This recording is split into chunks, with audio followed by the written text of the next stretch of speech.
So, hello, good morning, everybody. I hope you can see me. My name is Karl-Heinz Posch, and I'm hosting this webinar. I see that the participants are slowly dropping in. So, the theme today is political buy-in. And I think that's one of the most important things in if you want to achieve something in mobility in the city. So we have the examples from, for example, London, Ken Livingstone, who introduced the congestion charging, or also in Paris, where a lot of things are changing because of courageous politicians. And as guest today, we have Karl Hanssens, who is Schepen, which is a counselor for mobility in Sint-Niklaas, a city with about 60,000 inhabitants in Belgium. He's from a relative conservative party, but he's very green-minded, and he's also in a coalition with the Greens, if I understand correctly. And he just recently had a successful election, so he could, although he did some quite courageous things, he was successful. Yeah, if you have questions, then please use the chat. You can find it on the bottom of your screen, where you can activate the chat box and you can ask me questions. In the meantime, Karl Hanssen will make a presentation in two parts of about 15 minutes. After the first part, we will take questions, and then he will continue again, and then we will have again a round of questions. So, okay, Karl, you can go ahead. You can maybe say a few words and then activate your presentation. Okay. Thank you, Karl-Heinz, and welcome to all participants to this webinar. I have to correct you on one point, Karl-Heinz. Sint-Niklaas is a city of 80,000 inhabitants, not 60,000. Been quite a while since we only had 60,000 inhabitants. I'll tell you a bit more about the city in a second. The presentation is divided in two parts. Correctly. I would like to first of all confront you with my view on what makes politicians tick, I would say, and in the second part we'll have a closer look at stakeholder management as a means to actually increase motivation with politicians to go for sustainable urban mobility. And now let's hope the presentation works. Which I'm going to share now. Well, so you should be seeing the presentation on your screen now. Yeah, it works. Fantastic. So, yeah, councillor, vice mayor, deputy mayor, alderman, whatever. It's the executive committee of the city, so I'm the vice mayor for mobility. Not pubic domain, which is a rather strange typo, sort of a Julia Roberts-like type of public domain, and urban development as from next year. And as you correctly said, I'm a member of the New Flemish Alliance, which is rather on the right-wing conservative part. I've been doing this since 2013. I've been responsible for mobility in Sint-Niklaas, and my tenure will run until 2024, as local politicians are elected for 6 years in Belgium. Since this year, I'm also a member of the Civitas Political Advisory Committee, the PAC, which is, as the word says, an advisory committee to the European Union, part of the Civitas network, and I'm actually very proud to be a member of that PAC. Sint-Niklaas is situated on the blue dot, situated centrally in what we call the Flemish Diamond. Flemish Diamond is the part of Flanders where we have like 3/4 of the national product being produced. So it's a very industrious, densely populated area in Flanders, and Sint-Niklaas is in the middle of Antwerp and Ghent, by train 12 minutes from Antwerp and about 20 minutes from Ghent. We are now almost 80,000 inhabitants, of which 55,000 live in the city center. And as you can see, the road structure, we are in between, right in between, in fact, two highways, E17 and the E34. So very well connected. There's also a railroad running through Sint-Niklaas with 4 passenger stations, in fact, in the city. So we're well connected to different networks. The whole area we live in has about 300,000 inhabitants and comprises 9 different communities. So this webinar is about political buy-in, and when I go about and I do a lot of seminars and trainings all across Europe with experts, engineers, planners, and so on, I always hear the same thing, is like, politicians aren't interested in sustainability or sustainable urban mobility. And I always return the question and I ask, you know, what do you think a politician does or is or wants? And then I hear concepts like, yeah, these people are made out of concrete and being coated with Kevlar, so you can't really get to them. They don't care about sustainability, they never listen, they're scared of taking the right decisions, and so on. And then the natural question is actually to ask, what makes the politician tick? And I'm asking you to get into the psychology of the politician first. And what does he want? What does he want the most? He wants to be, or she wants to be, recognized for bringing solutions to people that have a problem. They want to be seen listening to stakeholders and follow their ideas. But most of all, they want to be re-elected. My conclusion is, if you want to get re-elected, well, you have to bring real solutions for real problems. And that's where we're facing today a very big problem, because we're talking about sustainability, sustainable urban mobility, but we fail very often to explain why sustainable urban mobility is the solution to a real problem. So we've been thinking quite a lot in Sint-Niklaas, but also throughout these seminars across Europe. What is an approach that works? How do you get your politician, or how do you get your vice mayor or even minister on board? Can you win an election with sustainability? Why should we choose SUMP?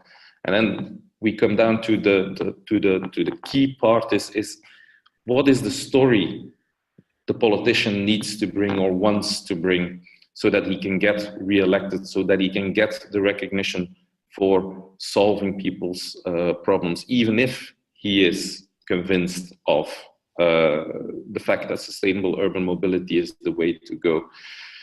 And I'm asking all of you who are involved in sustainable urban mobility and trying to bring change into our cities and communities when it comes to transport and mobility, to really think hard about this. What is the story that we want to bring? Starting from what makes people and us, politicians, tick and work.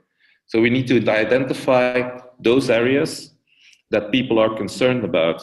And I've got some examples from Sint-Niklaas that helped me build up a story for the inhabitants. So starting my story of urban mobility from the problems they are experiencing from day to day, and then trying to bring solutions instead of bringing sustainable mobility as a goal on itself, embedded into a story. And what are the problems that people are concerned about? First of all, road safety. Road safety is an easy one.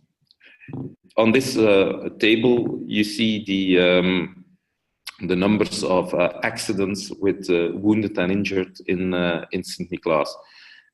We've seen a downward trend, but if you look at the numbers for a city of 80,000 inhabitants, it's quite a lot, 407 people injured in 2012 in traffic, of which 35 seriously injured. But what, of course, jumps into mind immediately is the number of deaths in traffic, which always hover around 1, 2, or 3 throughout the years. Got a lot of media attention and outrage with people saying you need to do something about this, road safety very much in the mind. You can start your story from there. Second part, which really is important within Sint-Niklaas, is how well people feel in traffic. It's what we call well-being in traffic. Every 3 years, there is a survey on how people feel when going into transport, when moving around in the city. And what we see is declining numbers of people who are feeling comfortable sending their children on their own to school. And the number, the no's, I do not feel comfortable sending my children to school alone, rose from 2012 to 2017 from 34% to 45%. That has to do with the increasing traffic on the one hand, and on the other hand, infrastructure that is not following the increase of traffic.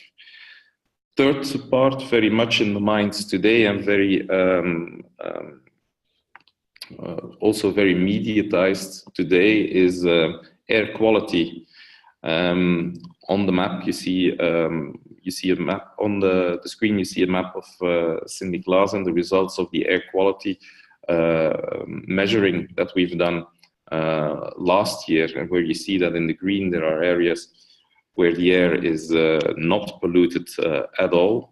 And surprise, surprise, these are the streets where no car traffic is allowed. And you see the areas in red where pollution is very high. We measured black carbon emissions, and where in small streets that have that suffer from a very intense traffic, you see that the air quality is very bad. And so these are the three things that I started my story on. This is something that really lives with people, and where people ask us to do something about it. And from there, you build your story. Other things you could use is congestion or rising congestion in your city, and so on. So, as a politician, I'm a salesman. I'm a salesman of ideas. I'm a salesman of plans. And if the idea gets sold, executing the plans become much more easier. And I got a number of tips to take into account. And one of the most important is use your stakeholders, your electorate, citizens in the city, for your own message.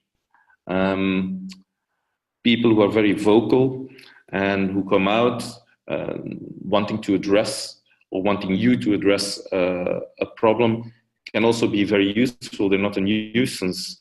See it as an opportunity. These people experience real issues. As a politician, we have to give answers to that. So use them to bring a message or a conviction that there is a real problem that needs to be addressed. Second thing is to also say that solutions are not easy to do. They are complex. Road networks are complex, and the impact of what you do in one area of the city might have an impact on another one, and it might not be a positive effect. So solutions will always be complex. Bring strategies to the solution. You know where you want to go to. You know what problem you have. Explain the strategies. Explain the strategies, and you do not usually have one strategy, but you have several ones, and explain that you cannot execute them all at once, and that we will have a period where we are moving into the right direction, but where the solution might not be very visible. And so as a result, you get better balanced solutions, not one solution to one problem, but many solutions to one problem. And then you come to the point where your sustainable urban mobility plan is no longer a goal on itself, because I think that's where we often go wrong or off the track by saying you need to accept sustainable urban mobility because that's the right thing to do. No, sustainable urban mobility becomes a means to an end, becomes the strategy to a solution. And then for Sint-Niklaas, it looks like that. On the top, you have our ambitions. We want to increase well-being in the city and increase road safety. We should get, and that's the bottom of the slide, to better accessibility of the city, better well-being in the city, better health in the city. And how are we going to do that? We have 4 strategies to do that. Make the bike the main means of transport, strengthen public transport access, better use of existing parking space, and have a car-free city center by optimizing the road infrastructure around the city, plus a district car circulation plan. And these are my 4 strategies.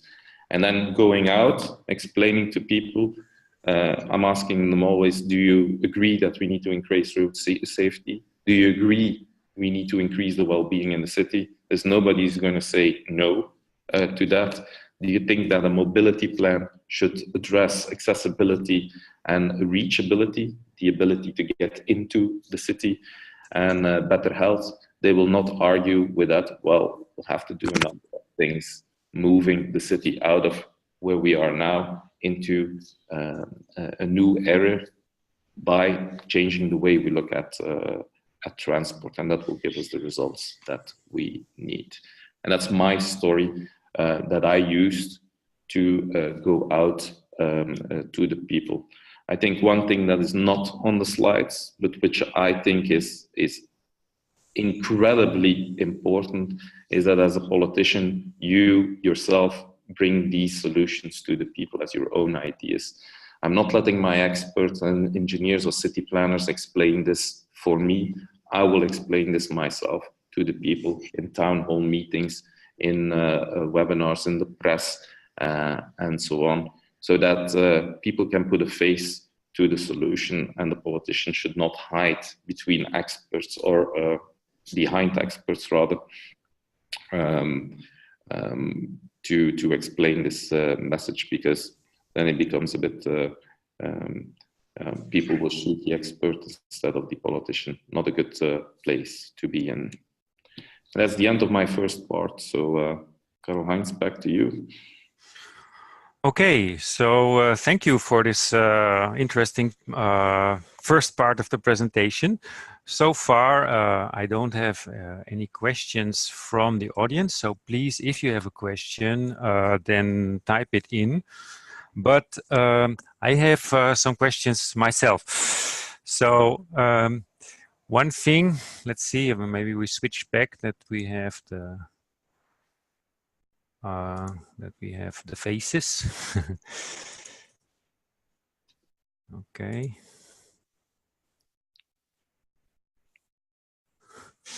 So one question is, so you say you have your solutions, yeah, but there are other people that are against it. They say, yeah, it's idiotic to abolish parking space. We need it for the shopping, and so how do you deal with, let's say, the opposition to this? Yeah, it's a very good question, because these remarks, they do come to us as well. There's no easy answer to it. Sometimes you have to say no and use the stakeholders that you have that are in favor of that solution to balance the discussion. So how do we do that? I've got a number of examples in the second part of this. You confront the different stakeholder groups with each other. And maybe in some parts of the world that might lead to an open war, but at least here it creates at least understanding for each other's viewpoint. And it's true that the overall, I'm looking for the word, as a politician, we need to look at the big picture. And we need to be certain that certain stakeholders don't get ahead of others. So as a city, we need to have shops in our city center. So they are an important stakeholder group, shopkeepers, for example. But also consumers are a very important group because they bring life to the city, they bring money to the city. Mm-hmm. A lively city is always better than a dead city center. But you also have the concerns about air quality, congestion, which is making life more difficult, not only for people living here, but also for these shopkeepers. And bringing those two viewpoints together around the same table is a very good way of getting that discussion balanced. And it's also true that offline, I'm doing a lot of lobbying with different groups of people to try to involve them and get them on board. Usually, I have no problem selling the part where we say, do you agree that this is a problem that we need to do something about it? Once you get to that point, everybody agreeing about the problem, you can start talking about solutions. And it's sometimes easier to bring a radical solution to the table and then backtracking a bit and saying, okay, two ways of backtracking and saying, okay, we'll take some flanking measures by creating more space elsewhere, by adding promotional campaigns, for example, for the example that you've given. And then you create a sort of goodwill. It's never good to be very radical. Or, and the second part also used very much, is to say, we agree on the problem, we don't agree on the solution, let's try this. Let's try this for a couple of weeks or months. If it doesn't work, we'll go back and redesign the solution. In 9 cases out of 10, you do not need to take the measure back. Once in a while you have to do that, or you have to adjust the solution, but in 9 cases out of 10 you don't need to do that.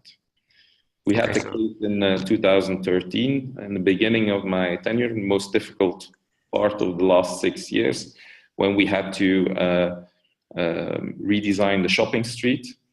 It was designed to still have cars running through it. But after 2 months, it was clear that it wouldn't work, and we had to close the shopping street for car traffic. And it lasted 3 years of taking measures and extra measures to support the shopkeepers, but we are now at the point that nobody wants to go back. Not the shopkeepers, but certainly not the inhabitants, the visitors, and the consumers themselves. So. Okay. My answer was way too long, I know. Yeah, but you answered already all the question I wanted to ask. What was the most difficult thing you had to push through? Yeah. So that was this with the closure of the shopping street, right? Yeah. Especially because it was promised to them that this wouldn't happen unless some other flanking measures would happen, which included redesign of the roads around the city. But when you looked at how traffic was evolving and bikers being pushed out of the side, people on the sidewalk not feeling very comfortable, saying, you've got a beautiful street with beautiful trees in it and sitting benches, but I don't want to sit here because there's the car traffic coming by. It didn't work. And so deep in myself, I knew we have to take the right decision, but of course it was not what we promised. And that's not very good for a politician because, you know, people accuse us of being liars anyway. So it sort of confirmed the image of the politician who isn't trustworthy. But sometimes you need to take the right decision and go with it. Yeah, but often politicians are shy about this, and they say we have maybe we have bad press and so on. How do you deal with the media? Then maybe you get negative media coverage. Yeah. Be always the first to communicate. That's the best thing I can say. Okay. Don't be afraid to communicate. Be the first to communicate. Journalists are lazy, so they They don't go looking for answers. Well, the local press doesn't do that. Maybe the national press does it. So be the first to communicate and get your solution out there, get your story out there, and not somebody else's story. Okay. Well, I don't get any questions. A bit surprising. Maybe somebody can ask a test question that I'm sure you're online. But else we should. I would say we continue. Yeah. So you have here the chance to ask a guy who has sometimes a difficult position, and if you have any questions, please ask them. Yeah. The test is working. So okay. Well, then I would ask you to take back the screen and go proceed with the next half. Yeah.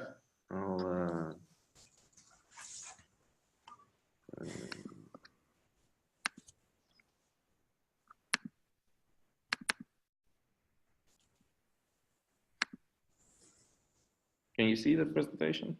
Yeah, wonderful. Create trust, it starts. Yeah. Indeed. So I've done in the prosperity program, which is a Civitas program as well. I do a number of coachings around stakeholder management. And I know there are different webinars on stakeholder management as well, but I couldn't leave stakeholder management out of this, because I think it's a wonderful means to create political buy-in as well, confront the politician with the people, but also the different groups of people. And stakeholder management, the first goal of stakeholder management is actually to create trust between politics, trust between the executive committee of a city and the different stakeholder groups, inhabitants, shopkeepers, enterprises, unions of all sorts. And stakeholder management happens on different levels, and the deeper you go, the more engagement you get from people. And so stakeholder management could just be informing them, and we have a long tradition of organizing meetings for the people where we explain what we are going to do, but there's not really a chance for the stakeholders or the citizens to give suggestions or improvements. You could talk to them in a dialogue and maybe adjust your plans a bit. You could have them have a say in design, but also in choosing priorities, participate in the process of building plans, or even go to co-creation. In the mobility department, until 5-6 years ago, we didn't go much further than just informing people of what we were going to do, because we have all the answers and we know better than the rest. But throughout the building of our sustainable urban mobility plan from 2013 to 2015, we went to actually talking, dialoguing with different stakeholders group. And when going a bit deeper, that's not the level of the urban mobility plan, but the execution plans. We have a bike infrastructure plan. We have a district car circulation plan. We're actually having them do suggestions and actually change the design of the solutions that we propose to get to better results. Now, that is not easy to do because it's a very intense process. It barely works at the level of Sint-Niklaas. When we invite people of one district, we're inviting 3,000 households. If they all come to City Hall, these 3,000 households, you're not going to have a very good dialogue. Luckily, not everybody feels comfortable doing that. But when you have 150 or 160 people who want to dialogue with you, you have to be prepared for it. But it creates trust, at least, and it creates rest, peace at heart. We had stakeholder management in Sint-Niklaas on different levels. We had them at the level of the mobility plan itself, the Sustainable Urban Mobility Plan itself. We had some cycling conferences where we invited cyclists all over the city to come and dialogue with us and talk to us, telling us what they think we should do to increase biking infrastructure, or even more biking services, biking policy, and what have you. We had stakeholder management, very intense stakeholder management processes when we had the district car circulation plans. And we also have stakeholder management even at project level when we redesign streets and so on. And that's the most easy to do because the least conceptual and the most concrete of doing that. When we're talking sustainable urban mobility plans, because that's what we usually talk about in the Civitas program, there's a number of things that we need to be aware of. Is that a sustainable urban mobility plan addresses complex issues. A sustainable urban mobility plan, and I think that's where we often make the mistake, should actually be principle-based to avoid an over-focus on your own street, not in my backyard type of problems.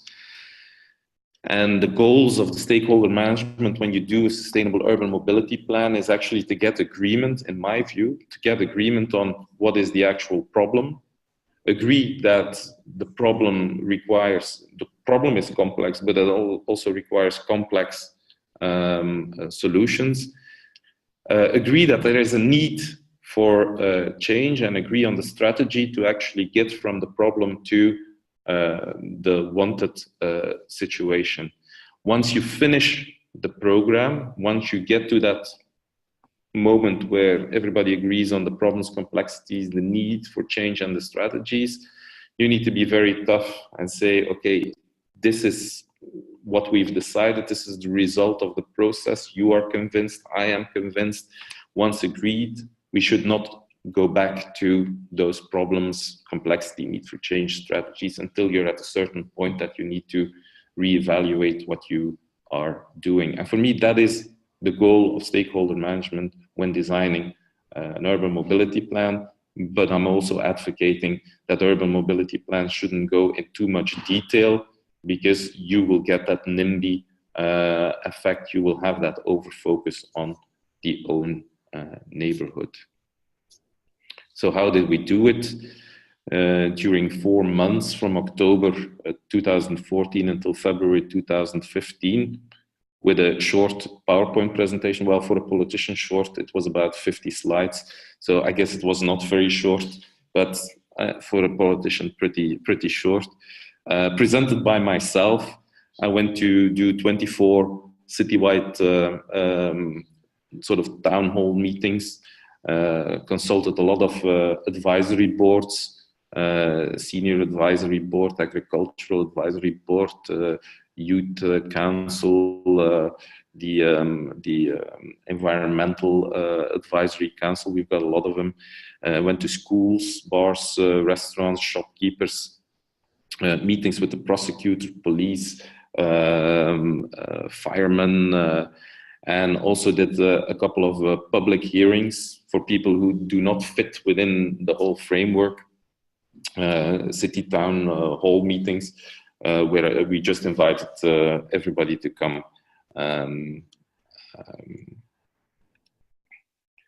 That's how we organized. The result was, a dialogue in which I tried to convince the people of what I just said on the slide. Do you agree we have a problem? Do you agree we need a diverse strategy to get around it? Not everybody agreed with everything that was in there, but at least they agreed that there is a problem, that something needed to be done, and that it's a complex issue.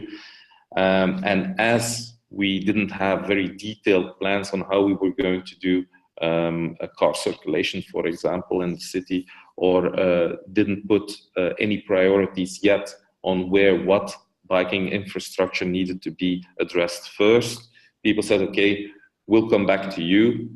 I will come back to you, but they said, we will come back to you in a later stage when all these plans get to a bit bigger detail. And as a result of this process, we had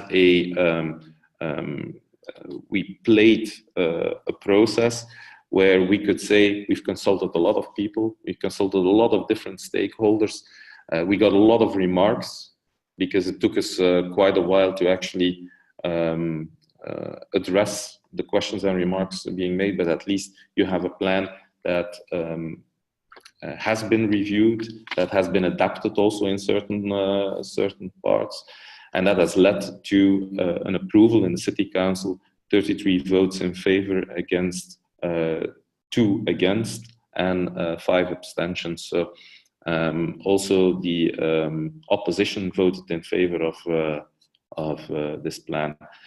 And that's maybe an important thing to do if you do stakeholder management and you take into account some of the remarks that are being made. Once you get to the political forum in the City Council, you can say, well, I've consulted, I've adapted, and this is the best result that we can have with that input of the people. Well, it's going to be very difficult for the opposition to actually go against that. You are the one who confronted the people, you are the one who's closest to the people, and you're the one who has actually captured the concerns of the people yourself, so you're in a better position than the rest, actually. And I've used that in defending that in City Council, and obviously it worked. With the cycling conference, so you have the Sustainable Urban Mobility Plan, which is at a very high level, principle-based. In that Sustainable Urban Mobility Plan, you have a design of network, but that doesn't tell you the network, you can design it, but it doesn't tell you what you're going to start with first or how you are going to implement it.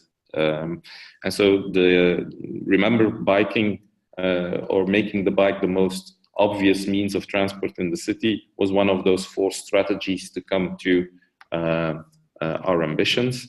Well, we said, okay, we need to have a network. Network is laid out. We need to have services. We need to change ourselves as politicians, but also as government, and how we look at biking. Now you are going to tell us how we are going to do that and what priorities we should actually take. And so we organized 6 cycling conferences where our citizens were invited to come and talk to us about biking policy. And actually,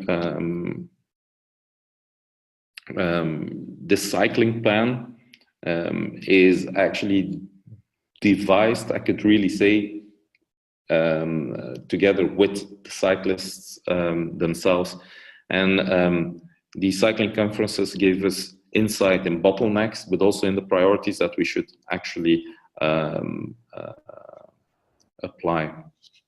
We had a very broad recruitment using television, using local press, hanging little cards on steering wheels of bikes being parked all around the city. And we had in the 3 cycling conferences about 100 cyclists showing up on a Saturday morning. Not such an easy time in the week, but still having 100 cyclists show up and come and talk to us about cycling.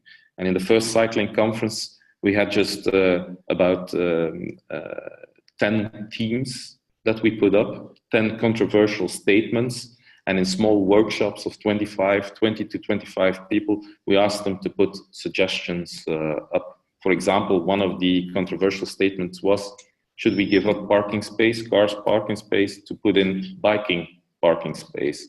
And then have people talk about parking, use of public domain, and so on. And as the results, we had more than 100 suggestions we bundled those 100 suggestions into a fietsactieplan, a bicycle action plan. Carl, I have a little question in between. So a cycling conference, you know, my first image is a big cycling conference like VeloCity. What is exactly a cycling conference in Sint-Niklaas? So the general public is invited, or what is it?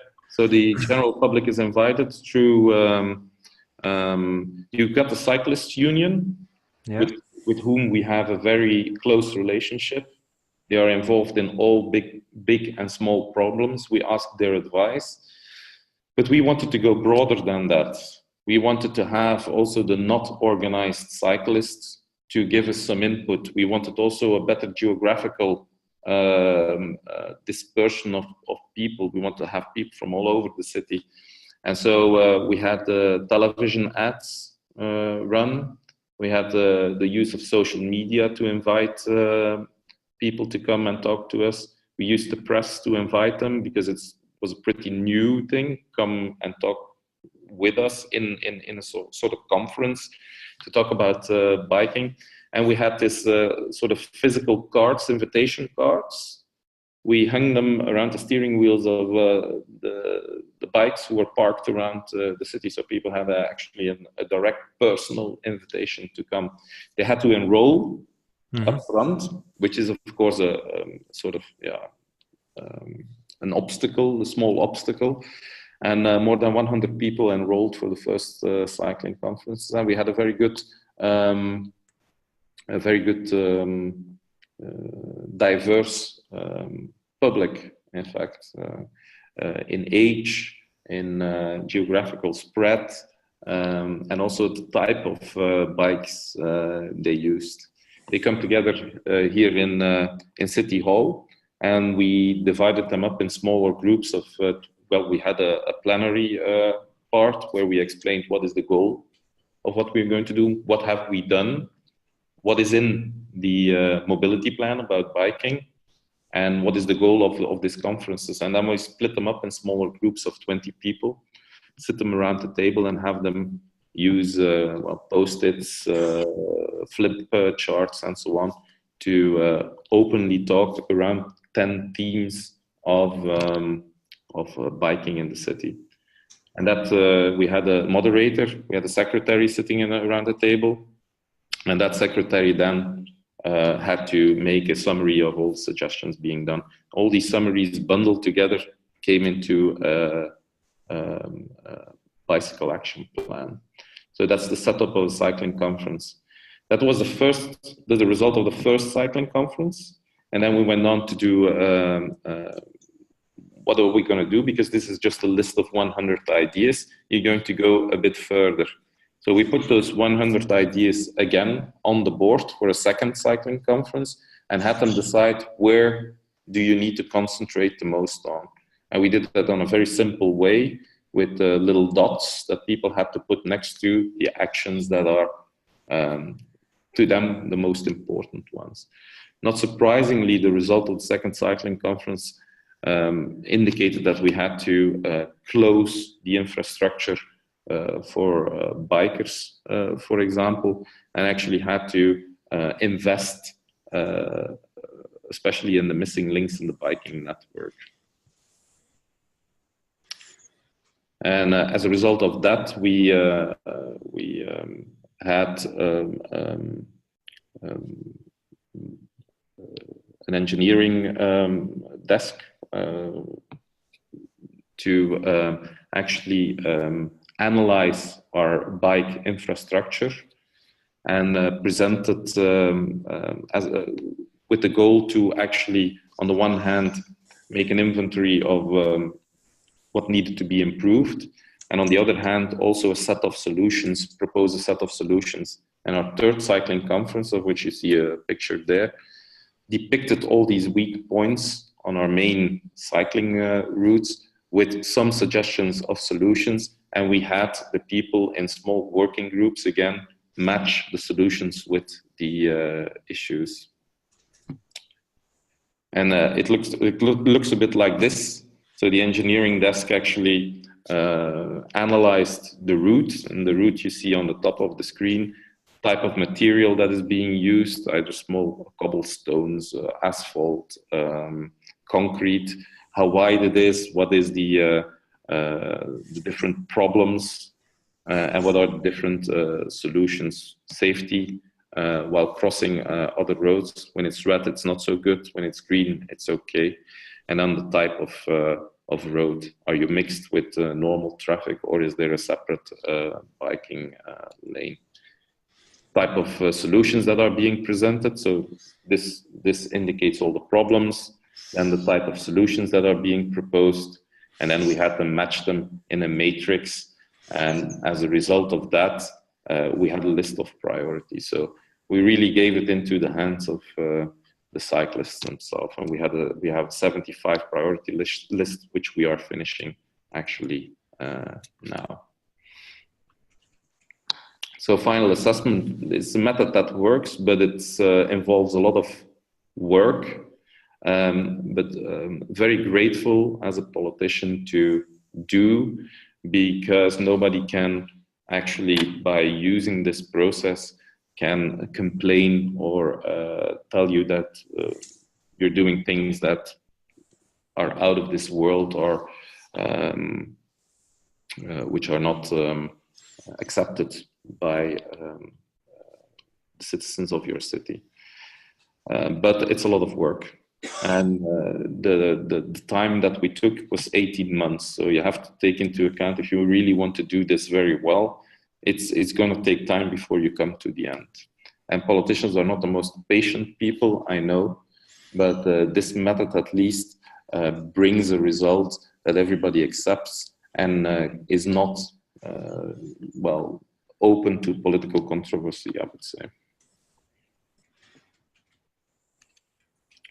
I don't know whether you have more questions about this, because if you're a vice mayor or a planner in a city of 1 million people, you're going to have a very difficult time applying this process. But you might actually apply this when looking at districts, or taking districts into a more urban, a more sustainable urban mobility solutions.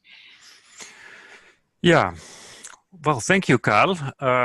Very interesting. I have two questions. So one is from Mojca in Slovenia. She asked, yeah, you have these meetings or these conferences, and then you get some solutions in these, say, relatively small meetings. How do you then communicate them to all the others? Yeah, to the city, let's say. Yeah.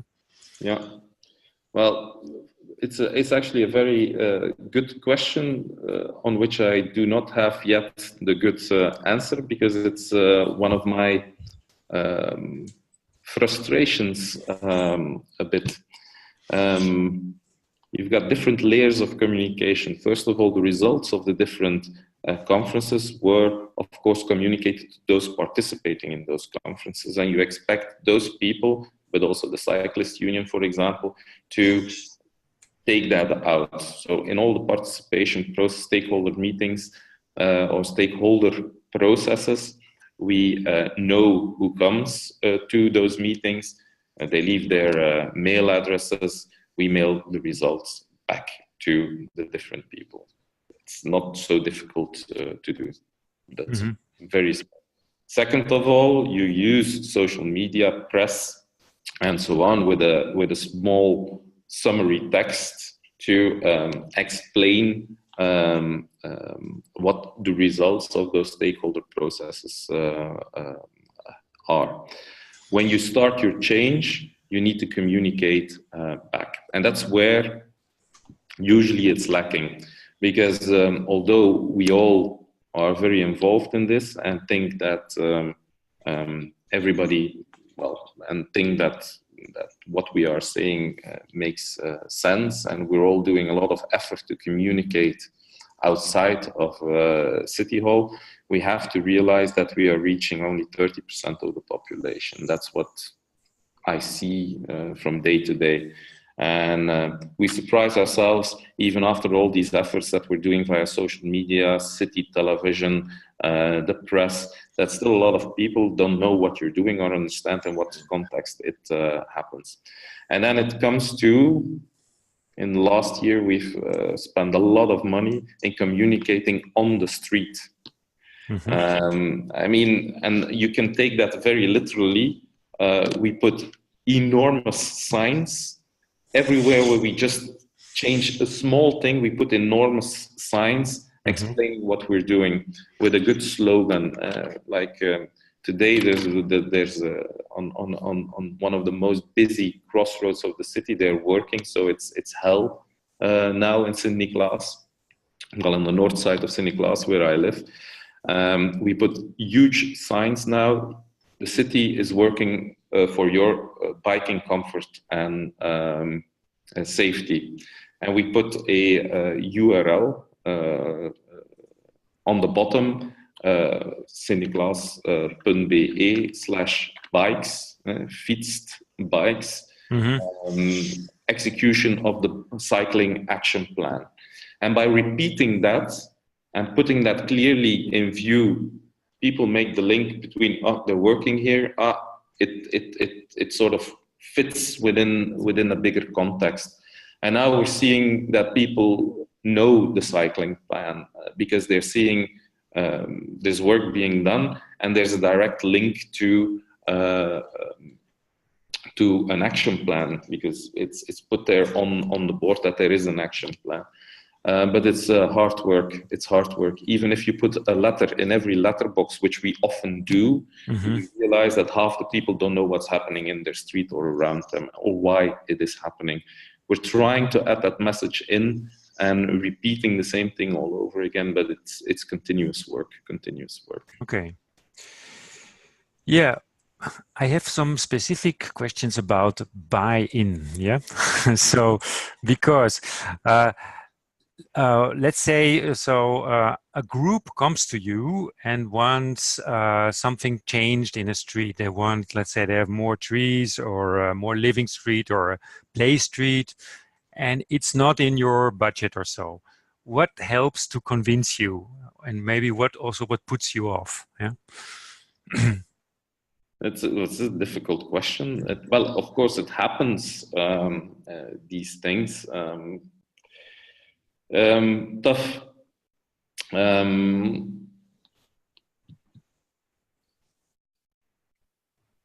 First of all, the question we need to ask is whether it fits within your bigger principles. For example, a lot of people want their streets cut here because they think there's too much traffic going through it, so cut the street in two and the problem is solved. We do not want to do that because it comes down to privatizing public space, because you're only reserving it for the people who live there.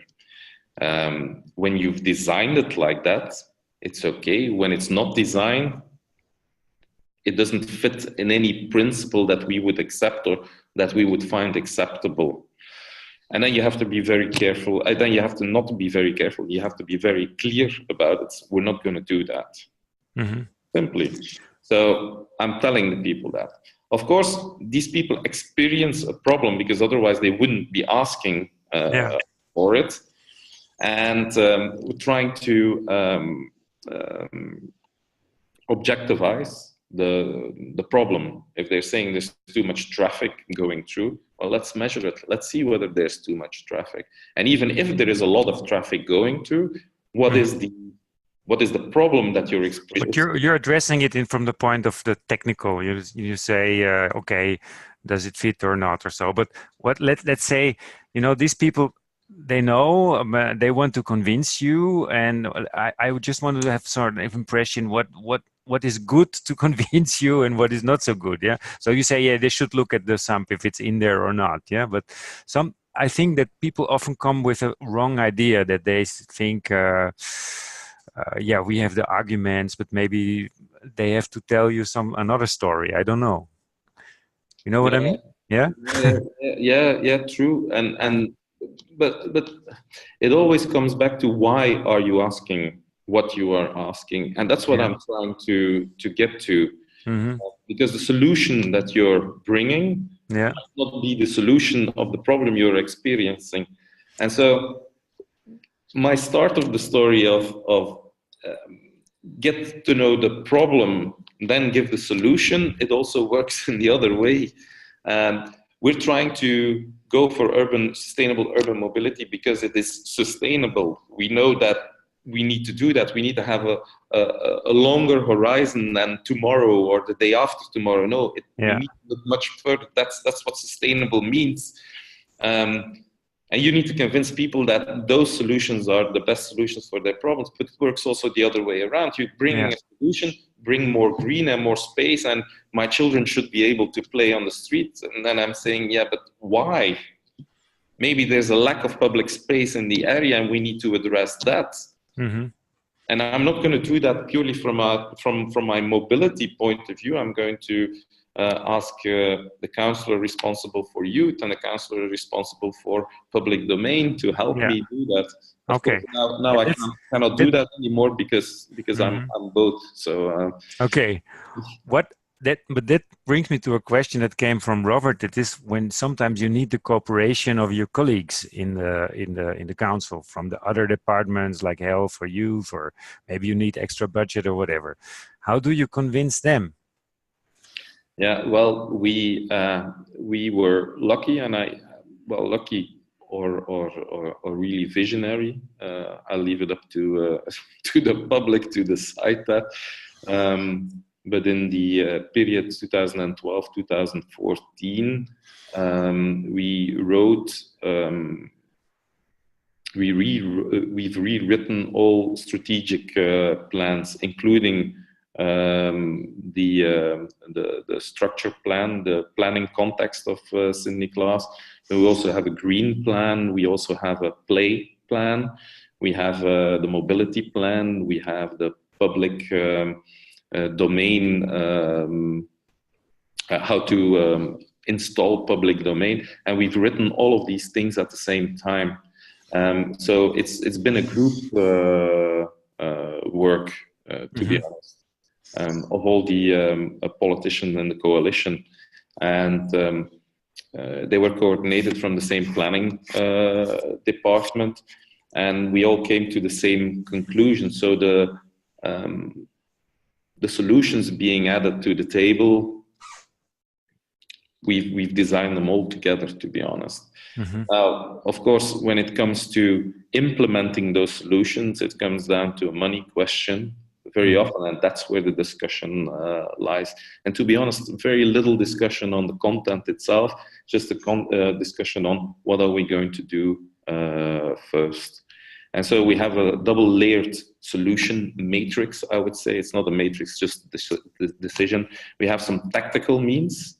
So instead of bringing trees into the streets and digging holes in the street, for example, we've got an arsenal of what I would say are takeaway trees, or bring you trees, playing material, which we can use to actually change the public domain on a very short period of time for very little money.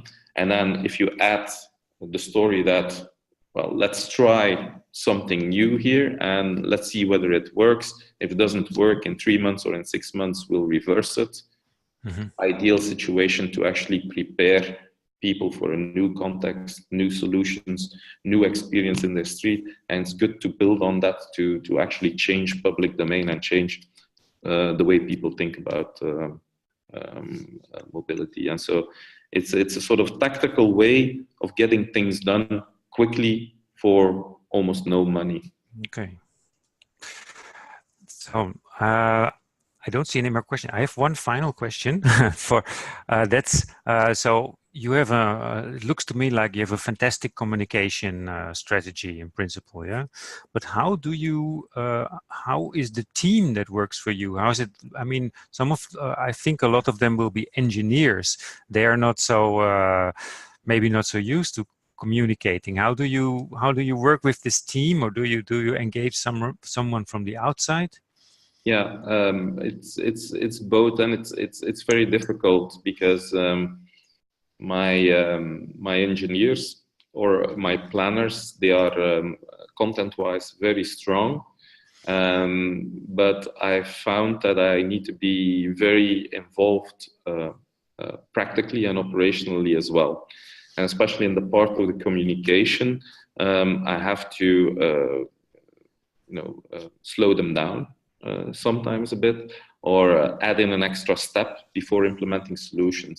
We often agree on the solution, but not on the way we communicate about it or the speed at which we implement it. And in order to help us, we have a communication department which works very fast and very good internally. But for the more difficult items like the car district car circulation plans, for example, where we split up the city in different districts and cars cannot go from one district to another unless they go back to the ring structure around the city. Well, for that we had an external communication desk involved, which designed not only a style but also a different website and so on to communicate in a consistent way with stakeholders. So I've got both. And I think you need sometimes outside help to get difficult messages across. Okay, I got 2 more questions. I think that, then we have to finalize it. One is from Janssen. I don't see exactly what it is, but that is, are you planning on promoting a modal shift? So I think what you mean, what is meant by that is, do you have some modal shift goals, and do you promote that in some way? Yeah, well, we've got the 4 strategies to come to the results that we want. Imply a modal shift to public transport, but especially to more biking in the city. We are a flat city, so it's ideal for biking, but also the environment around us is not hilly at all, with some very good connections. And we've seen an increase in bike usage in the last 3 years, but we've also seen an increase in car use as well.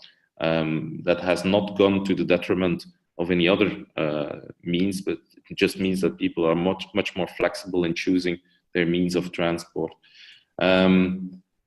So we are promoting biking a lot, and what I just said about communication, by constantly repeating that we're working on your biking safety and comfort, working for your biking safety and comfort, that should get us to that modal shift. Also, we are adding, in combination with that, also the car district circulation plan, which makes it much more difficult to cross the city with car, and the competitive advantage of biking through the city is become very big. So you get across the city in a shorter time by bike than by car. Yeah. For public transport, we want to do the same, but there we need to take a regional approach, and that only starts in 2019, where we will go for better connections with especially the communities outside Sint-Niklaas. And that should result to a lower car use. So don't be mistaken, we're not making life easier for everyone. We are doing this also with the modal shift in mind. Mm-hmm. Yeah, now a difficult question from Mariussi. She's from Tallinn in Estonia. And she said, yeah, in principle, when they are designing their SUMP, then they come to these similar solutions like you were promoting. But when you come to the very concrete things, then a lot of stakeholders and politicians say, no, we need more tunnels and more bypasses. And so, and her question is, how do you convince these people that it's not the right solution? Yeah, impossible to answer that question, actually. But remember what I said at the beginning. If you design your SUMP as a principle based, that's also the start of the question. Everybody agrees on these principles. We went out.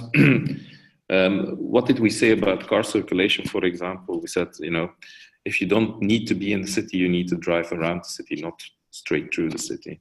If you need to be somewhere and you want to go to the other side of the city as a sort of second visit, you need to go back to that ring infrastructure. Bikes, taxis, buses, they can drive through the city. Normal cars, they cannot. Speed limits go down to 30 kilometers an hour, except on the main roads going into the city, it remains 50 kilometers an hour. These are the principles, and we didn't do anything more than that. Mm-hmm. So it stopped. And then we went to the neighborhoods, and that's what we're talking about. So we agreed on those principles. Then you go to the neighborhoods, you propose real, tangible changes to make that vision happen. And then you get the rebuke. Yeah, but if you build a bridge there or you build a tunnel there, then all problems are solved and we can drive through the city and you can have your car-free zone in the center, but we'll drive straight under the market square and straight under City Hall, and we come out the other side. It's much better. And say, yeah, but that's not the goal. We agreed on the principles. I'm not going to rediscuss the principles anymore. And then you have to be very disciplined yourself as a politician to say, no, I'm not going to come back to that. We cannot pay it. The price for building a tunnel, we've calculated that. There's a tunnel that is put in the 60s straight into the city. It should actually be the other way around. It should actually go around the city. And now people are convinced that is the right solution. Do that. And I said, yeah, it might have been a good idea in the 60s, but now the cost of it, that cost is all the budget I need to implement all my inner city plans for increasing biking safety and to get the new parking solutions in place and to get the roads to the level where I want them to be in terms of public domain and quality of public domain. So that's the story that you need to withhold, and you need to be very disciplined at that moment and say, well, that's not what we're going to do. Okay. And I'm not making myself popular with that, but on the other hand, we had elections just 2 months ago, and okay, I'm back here, so. Yeah. Oh, well, I think I have to end it now because we're already over time. Thank you very much, Carl. I want to notice that the SUMP of Sint-Niklaas has been translated in multiple languages like Bulgarian, Czech, Hungarian, Croatian, Slovenian, Romanian, Polish, and Greek, and Latvian, Estonian is coming. And it will be downloadable on the or it is already downloadable from the SUMP website. You can find a place where there are interesting SUMPs. So I recommend, if you're interested, you can find these. We will send you the recording of this webinar. And that's it for today. Thank you very much, Carl. And hope to see you next time somewhere. Yeah, I'm sure we will meet very soon. Yeah. Okay. Bye, everyone. I'm ending it now. Goodbye, everyone. Bye-bye.